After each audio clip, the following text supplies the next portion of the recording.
Mafia को jail में नहीं रखे तो क्या महल में रखे, पीएम मोदी का बड़ा बयान।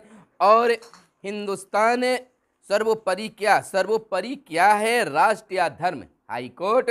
और गांव के विकास को लेकर 7 निश्चय योजना की शुरुआत। गांव में 15 अप्रैल तक लगेगी solar street light, CM Nitish Kumar का बड़ा ऐलान। और विधानमंडल के तर्ज पर पंचायतों में भी उठेगा सवाल जवाब, वार्ड सदस्य रखेंगे पंचायत में अपनी बात, करेंगे सवाल जवाब, मुखिया जी से भी पूछेंगे सवाल, जिसे प्रतिनिधियों को देना होगा जवाब। स्कूल कॉलेज में धार्मिक पोशाक पर फिलहाल रोक, डीटीओ रहे 2 अफसरों के खिलाफ मनी लॉन्ड्रिंग का केस हुआ दर्ज। मुंगेर रेल पुलिस का लोकार्पण आज मुख्यमंत्री करेंगे। देश में कारों की क्रैश टेस्टिंग होगी अनिवार्य। पहले चरण में यूपी में 58% मतदान। खीरी हिंसा में गृह राज्य मंत्री के बेटे को जमानत। और इधर बिहार में नियोजित शिक्षकों के वेतन को लेकर उठने लगी है आवाज। छुट्टी 398 इकाइयों में शिक्षक चयन 14 मार्च से। बिहार में विदेश जाने वालों की संख्या में आई गिरावट। आमस दरभंगा एक्सप्रेस के दूसरे पैकेज को मिली मंजूरी। शहरों में जल्द बनेंगे गरीबों के लिए बहुमंजिला भवन। और अधिकतर तापमान में आई गिरावट से इस बार ज्यादा ठंड। और बहस का नहीं समग्र विकास का मुद्दा है विशेष राज वशिष्ठ। और लालू प्रसाद का बड़ा बयान, मैंने कभी समझौता नहीं किया। बिहार में जल्द शुरू होगा 14 बाईपास निर्माण। और भाजपा मंत्रियों के रिपोर्ट कार्ड जारी करने के निकाले जा रहे हैं सियासी निहितार्थ। नमस्कार, मैं हूं आपके साथ सुनील बॉबी और आप इस समय देख रहे हैं अपना प्यारा चैनल। हम खास कार्यक्रम सुबह सवेरे में खबरों को लेते हैं अखबारों के पन्नों से। अखबारों में क्या छपा है और क्या है काम की खबरें, तमाम खबरों को बताने से पहले आपसे आग्रह है कि हमारे इस वीडियो को हमारे फेसबुक पेज पर देख रहे हैं तो फेसबुक पेज को लाइक कर ले। अगर यूट्यूब चैनल पर देख रहे हैं तो यूट्यूब चैनल को सब्सक्राइब कर लें। तो चलिए खबरों की सिलसिला शुरू करते हैं। और वीडियो पसंद आया तो लाइक जरूर कर दीजिएगा बंधु। पहली खबर हम लेते हैं कि बिहार से विदेश जाने वालों की संख्या में कमी आई है। कोरोना का कहर कहे या बिहार में रोजगार के बढ़ते साधन का असर, कि बिहार में विदेश जाने वालों की संख्या में लगातार कमी आ रही है। पूर्व के वर्षों की तुलना में अभी बिहार के 1/3 लोग ही विदेश गए हैं। विदेश मंत्रालय के आंकड़ों से इसकी पुष्टि होती है। इधर कम पढ़े लिखे लोग का हो रहा है उन्मुखीकरण। विदेश जाने के पहले विदेश मंत्रालय की ओर से इमिग्रेशन दिया जाता है। बिहार से विदेश जाकर रोजगार करने वालों को मेडिकल सर्टिफिकेट और अन्य दस्तावेज की जांच पड़ताल पटना के अवस्थित विदेश मंत्रालय के कार्यालय में उत्प्रवास संरक्षित कार्यालय में के माध्यम से हो रही है। पटना में कार्यालय नहीं होने पर बिहार के लोगों को कोलकाता या रायबरेली जाना पड़ता था, लेकिन अब यह सुविधा बिहार में हो गई है। पासपोर्ट बनवाने वालों की संख्या में कमी आई है, यानी विदेश जाने के लिए जो पासपोर्ट बनते हैं उसमें कमी आई है। वैश्विक नेतृत्व की ओर भारत अग्रसर की ओर है। भाजपा के वरिष्ठ नेता एवं प्रदेश के पूर्व मंत्री नंदकिशोर यादव ने गुरुवार को कहा कि भारत वैश्विक नेतृत्व की ओर लगातार अग्रसर है।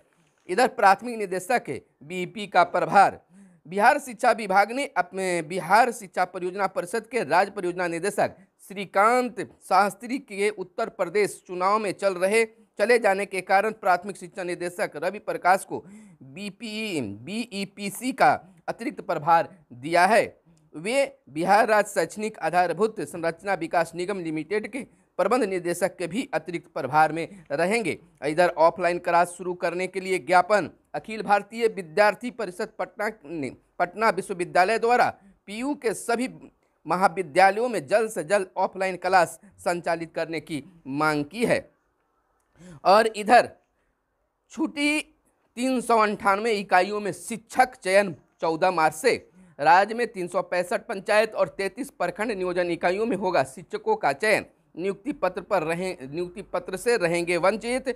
आपको बता दें कि संजय कुमार अपर मुख्य सचिव का कहना है कि 365 नियोजन इकाई जिसमें कुछ कारणों से एक भी काउंसलिंग नहीं हो पाई है, उस काउंसलिंग की तिथियां जारी कर दी गई है। इसमें से अधिकांश गोपालगंज, पूर्वी चंपारण, वैशाली और मधुबनी में हैं। जिनकी काउंसलिंग हो गई है उसके लिए नियुक्ति पत्र का वितरण किया जाएगा। इधर गुरुवार को छूटे हुए अभ्यर्थियों के लिए मार्च में चयन प्रक्रिया का शेड्यूल जारी होने के साथ ही यह भी स्पष्ट हो गया है कि 3 चक्र में चयनित करीब 43,000 अभ्यर्थियों के साथ करीब 32,000 पद पर चयनित होने वाले को नियुक्ति पत्र नहीं मिल सकेगा। हालांकि विभाग ने 25 फरवरी को इकट्ठे सबको नियुक्ति पत्र देने की घोषणा की थी, लेकिन मैट्रिक इंटर की परीक्षा के कारण फरवरी में काउंसलिंग नहीं की जा सकी। आपको बता दें, 1 मार्च तक वेबसाइट पर अपलोड होगी मेधा सूची और राज्य के प्रारंभिक विद्यालयों में छठे चरण के तहत करीब 400 नियोजन इकाइयों में प्रखंड व पंचायत शिक्षकों की काउंसलिंग 14 मार्च से होगी। यह प्रक्रिया अगले 3 दिनों तक चलेगी। इस दौरान करीब 3200 प्रारंभिक शिक्षकों के रिक्त पदों पर अभ्यर्थियों को अंतिम रूप से चयनित किया जाएगा। इधर अधिकतम तापमान में आई गिरावट से इस बार ज्यादा ठंड। सूबे में जनवरी में औसत न्यूनतम तापमान में 0.3 डिग्री का बढ़ोतरी और औसत न्यूनतम तापमान में जितनी बढ़ोतरी उतनी ही अधिकतम गिरावट भी दर्ज की गई है। 10 से 12 दिन कोल्ड डे के लगातार बने जनवरी महीने में जनवरी में कोल्ड डे सबसे ज़्यादा रहा है। और इधर समीक्षा बैठक में सीएम बोले, शहरों में जल्द बनेंगे गरीबों के लिए बहुमंजिला भवन। शहरों में रह रहे बेघर गरीब भूमिहीनों के आवास के लिए जल्द बहुमंजिला भवन बनाने का ऐलान बिहार के मुख्यमंत्री नीतीश कुमार ने किया है। मुख्यमंत्री नीतीश कुमार ने नगर विकास एवं आवास विभाग को इसकी कार्य योजना पर तेजी से काम करने का निर्देश दिया है। मुख्यमंत्री ने गुरुवार को एक अन्य मार्ग में वीडियो कॉन्फ्रेंसिंग से आत्मनिर्भर बिहार के 7 निश्चय 2 के अंतर्गत शहरी क्षेत्रों में गरीबों के लिए बहुमंजिला आवास से संबंधित समीक्षा बैठक की और पदाधिकारियों को कई निर्देश भी दिए हैं। इधर बहस नहीं, समग्र विकास का मुद्दा है विशेष राज, वशिष्ठ नारायण सिंह का कहना है। जदयू के पूर्व प्रदेश अध्यक्ष और सांसद वशिष्ठ नारायण सिंह ने कहा है कि बिहार को विशेष राज्य का दर्जा मिले या न मिले यह बहस का विषय ही नहीं। विशेष राज्य का दर्जा तो बिहार का अधिकार है, यह बिहार के समग्र विकास का मुद्दा है। आपको बता दें, 31वीं न्यायिक सेवा की मुख्य परीक्षा का रिजल्ट हुआ जारी। बिहार लोक सेवा आयोग ने गुरुवार को 31वीं न्यायिक सेवा की मुख्य परीक्षा का रिजल्ट जारी कर दिया है। और इधर लालू प्रसाद यादव का बड़ा बयान आया है, मैंने कभी समझौता नहीं किया। राष्ट्रीय कार्यकारिणी की बैठक में बोले राजद प्रमुख लालू प्रसाद ने कहा, मैंने कभी समझौता नहीं किया। पार्टी का इतिहास संघर्षपूर्ण रहा है। हमारी अध्यक्षता में पार्टी ने बहुत सफलता प्राप्त की है। देश के किसी भी अन्य पार्टी से राजद की औकात बड़ी है। पार्टी नेताओं को हमेशा संघर्ष करने और लड़ने के लिए तैयार रहना चाहिए। आज अंग्रेज ही नए रूप में देश में राज कर रहे हैं। मैंने ऐसा पीएम कभी नहीं देखा। गुरुवार को स्थानीय होटल में राजद की राष्ट्रीय कार्यकारिणी की अध्यक्षता करते हुए उन्होंने यह बातें कही, यानी कि सीधे देश के प्रधानमंत्री मोदी जी को अंग्रेजी शासन बताया गया। इधर बिहार में जल्द शुरू होगा 14 बाईपास निर्माण, दिसंबर 22 तक पूरी होने की है योजना। आपको बता दें कि भाजपा मंत्रियों के रिपोर्ट कार्ड जारी करने के निकाले जा रहे हैं सियासी निहार्थ, यानी कि बिहार में एक बार फिर से चर्चा परिचर्चा यानी कि राजनीतिक गर्मा गर्मी है और लालू प्रसाद को फिर पटना में वापस आने से राजनीतिक गलियारों में गहमा गहमी है। और इधर बिहार के पंचायतों के लिए बड़ी खबर है, गांवों के लिए बड़ी खबर है, वार्ड सदस्यों के लिए बड़ी खबर है, मुखिया जी के लिए बड़ी खबर है कि अब मुख्यमंत्री नीतीश कुमार ने समीक्षा बैठक में अधिकारियों को कई निर्देश दिए। 7 निश्चय योजना 2 पार्ट 2 के लिए गांव में 15 अप्रैल से लगेगी सोलर स्ट्रीट लाइट। मुख्यमंत्री नीतीश कुमार का यह बड़ा ऐलान हो गया है कि अब कोई तिथि वगैरह नहीं, बल्कि 15 अप्रैल से गांव में लगना शुरू हो जाएगा स्ट्रीट लाइट। हर वार्ड में 10 स्ट्रीट लाइट लगाई जाएगी। आपको सोलर स्ट्रीट लाइट के रखरखाव एवं निरंतर निगरानी की बेहतर व्यवस्था सुनिश्चित करें, मुख्यमंत्री का निर्देश है। सोलर स्ट्रीट लाइट में इस्तेमाल हो रही सामग्रियों की गुणवत्ता बेहतर होने की भी बात मुख्यमंत्री ने कहा।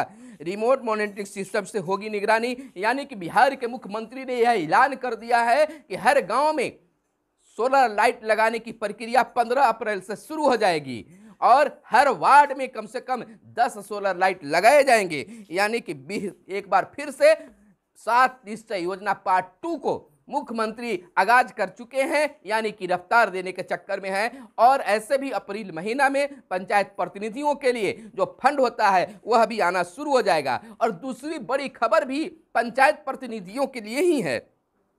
विधानमंडल की तर्ज पर पंचायतों में सवाल जवाब होगा। पंचायत प्रतिनिधि सरकार की योजनाओं और कार्यों से संबंधित सवाल करेंगे और जवाब भी मिलेगा। यानी कि वार्ड सदस्य अपने मुखिया से सवाल पूछ सकते हैं, जिला परिषद सदस्य जिला परिषद अध्यक्ष से सवाल पूछ सकते हैं। और इधर बता दें कि सम्राट चौधरी ने बड़ा ऐलान करते हुए, बड़ा बयान देते हुए कहा है, जिला परिषद सदस्य, पंचायत समिति सदस्य और वार्ड सदस्य भी सरकार की योजनाओं और कार्यों से संबंधित सवाल कर सकेंगे। पंचायतों की बैठकों में उनके सवालों का उत्तर दिया जाएगा। कौन कौन विषय से संबंधित सवाल किए जाएंगे, इसको लेकर विभाग दिशा निर्देश जारी करेगा। कैसे सवाल करना है, कौन कौन सवाल करना है, इन तमाम चीज़ों के लिए विभाग दिशा निर्देश जारी करने जा रही है। तो यह एक बड़ी पहल पंचायत प्रतिनिधियों के लिए शुरू किया जा रहा है कि अब चाहे वार्ड सदस्य ही निचला स्तर होता है पंचायत का, वार्ड सदस्य, तो वार्ड सदस्य भी बैठकों में जो है सवाल जवाब कर सकता है और उसको प्रोसीडिंग में लिया जाएगा और वहाँ जो प्रतिनिधि होंगे उसका सीधा जवाब देंगे। सरकार के कार्यों पर भी सवाल उठाएंगे और सवाल का जवाब पाएंगे। और कर्नाटक से यह बड़ी खबर निकलकर सामने आई है कि स्कूल कॉलेज में धार्मिक पोशाक पर फिलहाल रोक है। 14 फरवरी को इस मामले में फिर से सुनवाई होगी और 3 दिन स्कूल कॉलेज को बंद करना पड़ा था विवाद के बाद। हिजाब मामले में कर्नाटक हाईकोर्ट का निर्देश, हाईकोर्ट ने स्कूल कॉलेज खोलने के लिए कहा। शांति और सद्भावना बनाए रखने का लिए भी जरूरी कहा गया। अंतिम आदेश से कोर्ट का इनकार। और इधर डीटीओ रहे 2 अफसरों के खिलाफ मनी लॉन्ड्रिंग का केस हुआ दर्ज। मुंगेर रेल पुल का लोकार्पण आज करेंगे बिहार के मुख्यमंत्री नीतीश कुमार। देश में कारों की क्रैश टेस्टिंग अनिवार्य होगी। क्या है क्रैश टेस्टिंग में कारों को 56 किलोमीटर प्रति घंटा की रफ्तार से आमने सामने टक्कर व 50 किलोमीटर प्रति घंटा की रफ्तार से साइड में टक्कर मारी जाती है। दोनों परिस्थितियों में कार में सवार लोगों को जानलेवा चोट नहीं लगनी चाहिए। इसके बाद ही कार टेस्ट में पास होगी। इसमें 1 से लेकर 5 स्टार रेटिंग दी जाती है। तो और इधर बिहार में यूपी चुनाव का दमखम दिखा, यानी कि पहले चरण में 58% लोगों ने मतदान किया। अब तो भाग का जो फैसला है, निर्णय है, अब ईवीएम में बंद हो गया है। देखना कि यह होता है कि यूपी चुनाव में किसकी सत्ता फिर रहती है। क्या योगी सरकार फिर से वापस आती है या सपा को फिर से राज मिलता है या किसी और को। खीरी हिंसा में गृह राज्य मंत्री के बेटे को मिल गई है जमानत। और इधर भारत के प्रधानमंत्री पीएम मोदी, कह सकते हैं मोदी जी का एक बड़ा बयान माफियाओं को लेकर आया है कि माफिया को जेल में नहीं तो क्या महल में रखें। मुस्लिम बेटियां को भड़का रहे हैं वोट के ठेकेदार। यह प्रधानमंत्री का बड़ा बयान है। प्रधानमंत्री नरेंद्र मोदी ने गुरुवार को सहारनपुर से दूसरे चरण के चुनाव प्रचार का शंखनाद कर सपा पर जमकर प्रहार किए। मुख्यमंत्री योगी आदित्यनाथ ने भी जनसभा को संबोधित किया। प्रधानमंत्री ने कहा कि जो मुजफ्फरनगर में हुआ वह कलंक था और जो सहारनपुर में हुआ वह खौफनाक था। इसलिए वेस्ट यूपी ने ठाना है दंगा मुक्त करने वालों को लाना है। सपा पर प्रहार करते हुए जनता से पूछा कि माफिया को जेल में नहीं डाला जाए तो क्या महल में रखा जाए। वेस्ट यूपी में हो रहे पहले चरण के चुनाव पर उन्होंने कहा कि पड़ोस में वोट पड़ रहे हैं। मुझे खुशी है कि वहां पर लंबी लंबी लाइनें लगी है। मैं वहां के मतदाताओं से क्षमा याचना करता हूं। आयोग की गाइडलाइन के कारण मैं उन लोगों के बीच नहीं पहुंच पाया। इधर मद्रास उच्च न्यायालय ने कहा देश में हिजाब विवाद से कुछ नहीं मिलेगा। यह धर्म के नाम पर देश को बांटने की कोशिश है। हाईकोर्ट का कहना है सर्वोपरि क्या है, राष्ट्र या धर्म। वकील फैसले को पढ़े बिना कोई टिप्पणी न करें। और इधर विदेश से आने पर कोरोना जांच नहीं। चंद्रा बंधुओं पर फॉरेंसिक रिपोर्ट के इस्तेमाल की अनुमति और कूटनीति हल व दबाव का दौर जारी। दुनिया भर में कमजोर पड़ रही है कोरोना की लहर और न्यूजीलैंड में कोविड नियमों के विरोध में संसद का घेराव। तो यह थी आज की हर छोटी बड़ी खबरें जो आपको जानना जरूरी था। फिर मिलते हैं अगले दिन अगले वीडियो में। तब तक के लिए दीजिए इजाजत। धन्यवाद। जय हिंद, जय भारत, वंदे मातरम।